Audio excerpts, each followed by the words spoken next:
Hay otro artículo en The Washington Post que ayer comentó Carlos Loret en el noticiero de la noche, y se los voy a recomendar mucho. Es de Yuval Noah Harari. Y dice, el horror de Hamás es también una lección del precio del populismo. Y haz de cuenta que la descripción que hace Harari es López Obrador, pero en Netanyahu, en Israel. Entonces, ahí están las consecuencias. Hoy viene la primera plana de Eje Central, que supo 3 días antes Netanyahu, a través de Egipto, de esta amenaza del ataque de Hamás. Es cierto. Y no se prepararon. Ajá. Ahí están las consecuencias. Me gusta que te digas judío y que lo digas con tanto orgullo, primero. Segundo, yo creo que, por supuesto, López Obrador, ya sabemos lo que es, ya sabemos que no condena los actos terroristas de Hamás, porque él se identifica con los terroristas. Esa es la razón. Esa es la razón. Esa es la razón. Y porque además no quiere atacar o molestar los intereses de Rusia, que eso también es cierto. Y lo que está pasando con Sheinbaum siempre se está revelando como lo que podría hacer de llegar a la presidencia. Simplemente una continuadora, en este caso, de la política exterior que ha venido siguiendo el presidente López Obrador. Una política exterior que, además de estar identificada y que además siempre trata de justificar actos terroristas como el de Hamás, también, por supuesto, es una política exterior que ha estado protegiendo los intereses de las dictaduras latinoamericanas, que es el caso, sabemos, de Nicaragua, que es el caso de Cuba, que es el caso de Venezuela. Pero además yo te voy a decir una cosa a propósito de lo que tú mencionas con el tema del conflicto de Israel con Hamás. Ayer Jorge Castañeda publicó un artículo en El Universal, un artículo precisamente sobre el ataque de Hamás, y dice cosas muy interesantes a propósito de lo que vamos a platicar en este momento con nuestro querido amigo Javier Coello. Y es que el fallo de la inteligencia de Israel tiene que ver mucho con los problemas internos que ha provocado el mismo primer ministro Benjamín Netanyahu. Y que tiene que ver precisamente con algo que estamos viviendo en muchos países, entre ellos México, porque Netanyahu intentó o ha intentado impulsar una reforma judicial para debilitar también a la corte de su país. Y esto ha provocado no solamente una cantidad impresionante de manifestaciones en Israel, sino que ha dividido al pueblo de Israel. Y no solamente eso, lo apunta Jorge Castañeda, ha provocado la división dentro del ejército israelí, que en algún momento, de alguna manera, le dijo a Netanyahu, si usted continúa con este intento de reforma para debilitar a la corte, y no solamente para debilitarla, sino para prohibir que la corte de Israel pueda desautorizar, pueda invalidar decisiones del gobierno, invalide reformas enviadas por el gobierno, nosotros, el ejército, la vamos a pensar si participamos o no ante un llamado a las Fuerzas Armadas.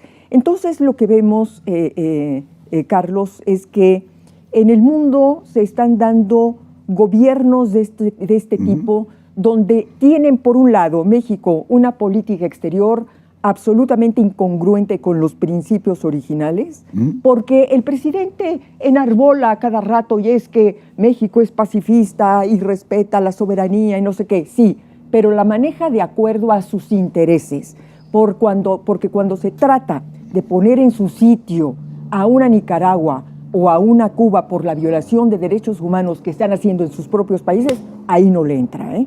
Entonces, bueno, es una política exterior muy al según, ¿no? Muy de acuerdo a lo que me convenga. Y siguiendo en ese orden de ideas, y mi tocayo aquí lo sabe perfectamente, en los principios de política exterior previstos en la fracción 10ª del artículo 89 constitucional, que es el que habla de las atribuciones, de las facultades y obligaciones del Ejecutivo Federal, del presidente de México, él siempre se refiere a que la no intervención, la autodeterminación de los pueblos, etcétera. Pero olvida la última parte de esta fracción, que dice, y el respeto, la protección y promoción de los derechos humanos y la lucha por la paz y la seguridad internacionales. Esto jamás lo cita el presidente, como si no existiera. Y es de las reformas de 2011. Uno. Dos, de lo que estabas comentando de Castañeda, hay otro artículo en The Washington Post que ayer comentó Carlos Loret en el Noticiero de la Noche, y se los voy a recomendar mucho. Es de Yuval Noah Harari. Y dice, el horror de Hamás es también una lección del precio del populismo. Y haz de cuenta que la descripción que hace Harari es López Obrador, pero en Netanyahu, en Israel. Entonces, ahí están las consecuencias. Hoy viene la primera plana de Eje Central, que supo 3 días antes Netanyahu, a través de Egipto, de esta amenaza del ataque de Hamás. Es cierto. Y no se prepararon. Ajá. Ahí están las consecuencias. Pero bienvenido, abogado. Muchas gracias. Adelante. A ver, Bueno, yo soy abogado mexicano.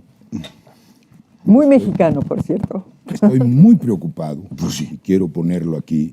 Me preocupa mucho el problema de Israel y obviamente no podemos tolerar a los terroristas. Pues no.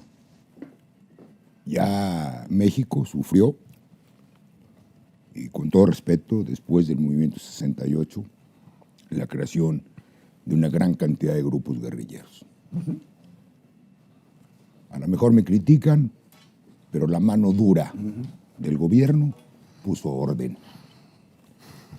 A eso le han llamado la guerra sucia.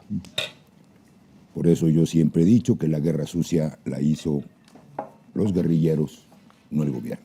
Es correcto. En este caso, no hemos tenido la atención. Anoche yo, Carlos, mi amiga Beatriz, escuchaba en un programa de una televisora el problema de Hamas, el problema de Al Qaeda, el problema del Hezbollah. Son organizaciones guerrilleras, terroristas, Sí, señor. Sí, apoyadas por diversos países, señor. que México tiene que condenar. Sí. ¿Por qué? Sin ambigüedades. No. Tiene que ser firme. Pero hay otra cosa muy grave. Vamos a mi país, a nuestro país. Yo me pregunto, ¿qué la delincuencia organizada que usa drones para bombardear? ¿Qué los delincuentes que matan, cercenan, cuelgan, degollan, no son terroristas? Sí. Por supuesto. Claro que sí. 100%.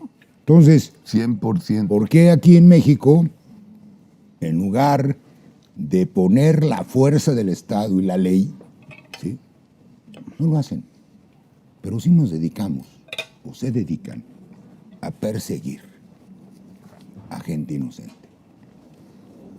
Te quiero decir que tengo varios casos que vamos a denunciar, de gente que está, unos en la cárcel, a otros lo acabamos de sacar, simple y sencillamente porque no quisieron ser testigos de la Fiscalía de la Ciudad de México para acusar a Miguel Mancera de que tenía un centro de operaciones de inteligencia para espiar a los de Morena.